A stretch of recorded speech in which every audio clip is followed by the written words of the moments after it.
A lot of people were asking, why are you being so transparent in this book?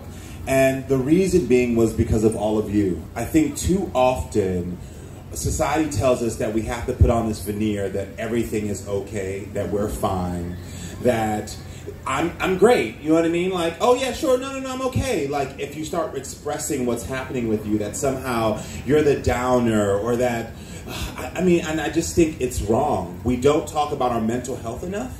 And that's one of the things that I truly am here for. Yeah, let's give it up for that. We do not talk about our mental health. I am on a mission for us to talk about our mental health the same way we talk about our physical health. Because think about it. If you are on a new diet, you will go into the office and you'll be like, hey, I'm starting a new diet. You know, don't touch this. This is my new food. You know, this is a salad. Or you'll be like, oh, I just signed up for a gym. I'm going twice a day. You want to join me? Tell the truth, everybody in here, right?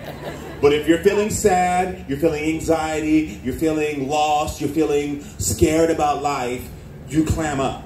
You feel like you have to hold it in with yourself. And you might have your best friend or one friend you tell, but you're not willing to share with other people. And the thing about our mental health is that you have to talk about it. You have to be open. And so with me, with the book, I knew that I had to be open about the low points so that I can show people how I worked to get to the high points. You know, in the book, we talk about, I'm sure you'll ask these questions, but I talk about everything from domestic violence to my suicide attempt to my drug addiction. And, you know. And the domestic violence where you talk about not only experiencing it, but being the one that was doing the hitting and stuff sometimes. Yeah. Like, yeah, I had to go there because the thing was, so if you haven't read the book yet, I grew up in a house where my father abused my mother. And he verbally abused her, he physically abused her, and I was always shielded from it, so I never saw it, but I would see the aftermath. So I would see the bruise on her, or I would hear the screaming, and then when I would walk out, it was like everyone would freeze. And then they would usher me back in the room, and then I would hear the screaming again. And so what happened is that I picked up this sort of sense of like, it is not okay to hit a woman, which it is not. But no one ever had the conversation with me about, you're a man and you're getting into relationships with other men.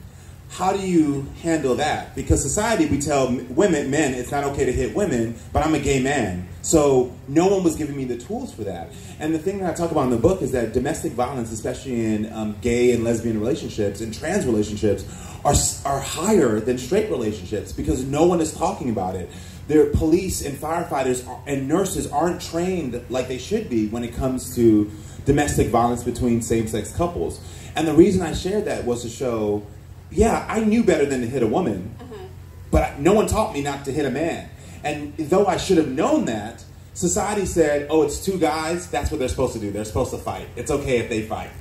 And I did that to show people that I had to grow. I had to figure out. I had to challenge myself. I had to think critically and think, why am I doing this? And is this the person I want to be for the rest of my life? Is this what the definition of love is? And when you start asking yourself those questions is when you actually start to plant the seeds to grow for yourself. What were you like as a